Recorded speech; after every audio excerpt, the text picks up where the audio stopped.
What if the greatest war in heaven wasn't over a soul but a body? In a forgotten verse of the Bible, the mighty archangel Michael clashes with Satan himself, not for power or glory, but for the lifeless remains of Moses. Why would the devil risk everything to claim a dead man's body? What secret did Moses carry that made his grave the ultimate battlefield between light and darkness? This isn't just an ancient tale. It's a chilling revelation about spiritual warfare that could change how you see your own life. Buckle up, because we're about to uncover a mystery that heaven itself tried to hide. Moses was no ordinary man. He was a giant of faith, a leader whose story still echoes through time, stirring hearts with tales of miracles and unbreakable courage. Born into slavery in Egypt, Moses grew up in the shadow of Pharaoh's palace, but his true calling came from a burning bush in the wilderness. God chose him, a stuttering shepherd, to confront the mightiest empire on earth and free his people. Can you imagine the fear and awe he must have felt standing before a tyrant, demanding freedom? Moses' life wasn't just about survival. It was about divine power breaking chains that seemed unbreakable. His miracles started small, but grew into wonders that shook the world. Picture this. Moses throws his staff to the ground, and it twists into a living serpent devouring the tricks of Egypt's magicians. That was just the beginning. God unleashed 10 plagues through him, each one a hammer blow against Egypt's false gods. The Nile River, their sacred lifeline, turned to blood, dark, thick, and reeking of death. Frogs swarmed the land, lice infested every corner, flies buzzed in endless clouds. Livestock died, boils erupted on skin, hail shattered the skies, locusts devoured crops, and darkness swallowed the sun. But the final plague, heartbreaking, the death of every firstborn in Egypt, while God's people were spared by the blood of a lamb on their doors. That Passover night, Moses led a nation out of bondage, their cries of joy mingling with Egypt's wails of grief. Have you ever wondered what it feels like to witness God's judgment and mercy collide in one moment? As Pharaoh's army chased them to the Red Sea, panic gripped the Israelites. Trapped between water and warriors, they cried out. But Moses, with faith like steel, stretched out his staff. The sea parted, walls of water towering on either side, dry ground underfoot. The people crossed in awe, but when the Egyptians followed, the waters crashed back, drowning their pursuers. Freedom at last. Yet the desert ahead was no paradise. 40 years of wandering tested their souls. Hunger struck first, millions starving in the sand. God sent manna, heavenly bread, falling like dew each morning. Sweet, nourishing, a daily reminder to trust him. Thirst came next, throats parched and desperate. Moses struck a rock and water gushed out, a river in the wasteland. But later, in a moment of frustration, he disobeyed, striking instead of speaking, claiming glory for himself. That slip cost him dearly. Why do our biggest mistakes often come when we're closest to victory? Through it all, God's presence guided them. A pillar of cloud by day, shielding from the sun. A pillar of fire by night, lighting the way. Moses climbed Mount Sinai, fasting for 40 days, receiving the 10 Commandments, God's law etched in stone, a blueprint for holy living. He was God's friend, speaking face to face, but even giants fall. In his anger, Moses struck the rock again, robbing God of honor. For that, he couldn't enter the promised land. From a distant mountain, he gazed at the land flowing with milk and honey, his heart aching with unfulfilled longing. Deuteronomy 34 tells us he died in Moab, and God himself buried him in a hidden valley. No one knows the spot to this day. Why would the creator of the universe personally bury his servant? What was God protecting? The mystery deepens here. Moses' death wasn't the end. It was the spark of an epic spiritual showdown. In Jude verse 9, we peek behind the veil. But Michael the archangel, when he disputed with the devil and argued about the body of Moses, did not dare pronounce against him a railing judgment, but said, "The Lord rebuke you." Heaven and hell colliding over a corpse, Satan, the prince of darkness, demanding Moses' body like a trophy. Michael, God's warrior angel, standing firm. This wasn't a casual argument. It was war in the unseen realm, a battle that could shake eternity. What made Moses remain so valuable that Satan would fight an archangel for them? Let's step into that hidden valley. Moses lies still, his body a vessel that once channeled God's power. God buries him secretly. No tomb, no marker, just divine hands covering him with earth. Why the secrecy? Because God knew what was coming. Satan slithers in, eyes gleaming with malice, claiming rights to the body. Michael descends, wings of light unfurling, ready to defend. The air crackles with tension, accusations flying like arrows. Satan hisses, "He's mine! Look at his sins!" Michael doesn't lash out. He invokes the ultimate authority. "The Lord rebuke you."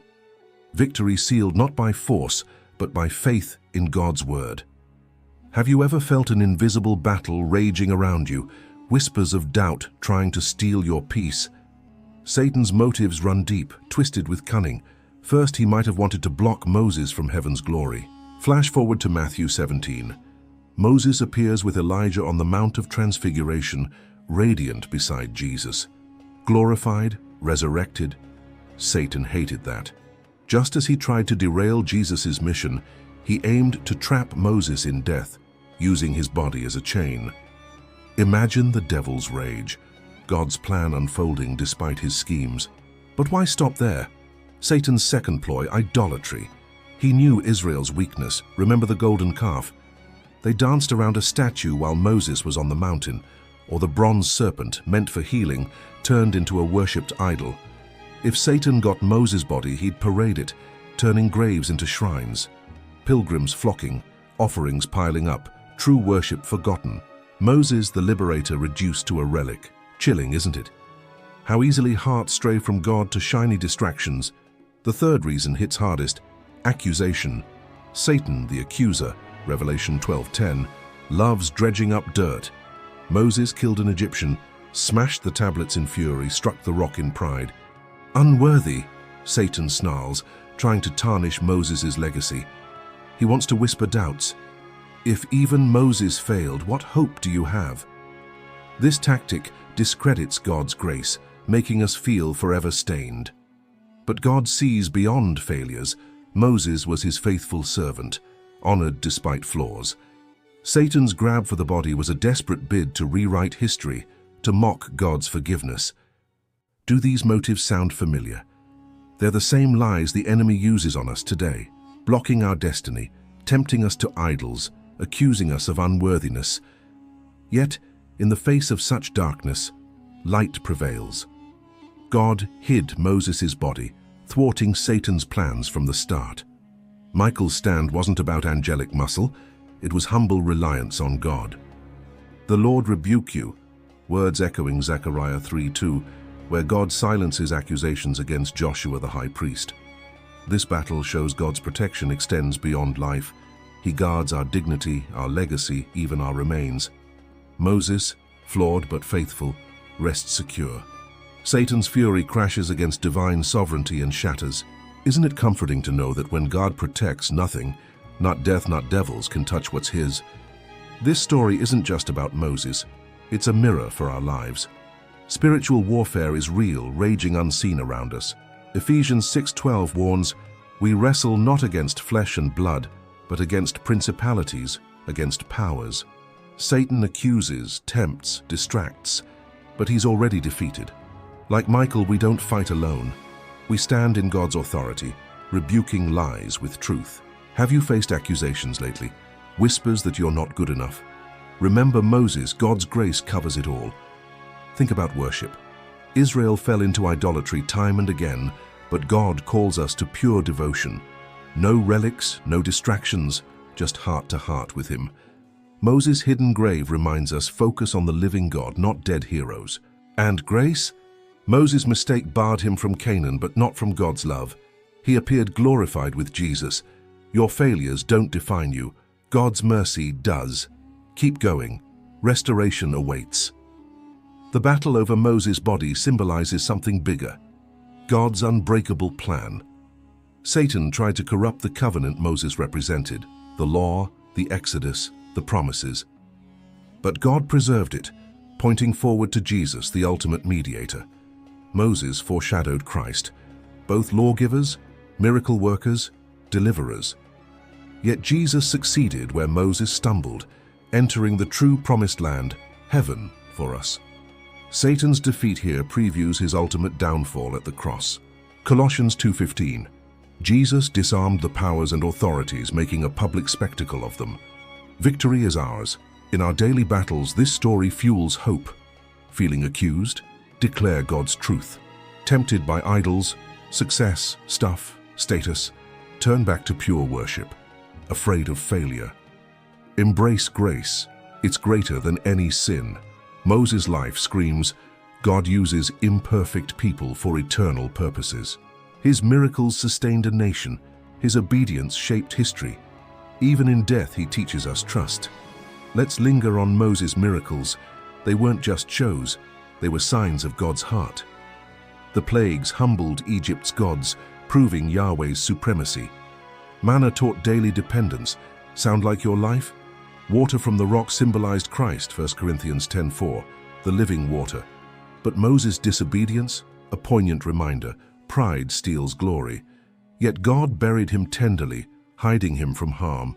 That act of love moves me. God caring for his weary servant.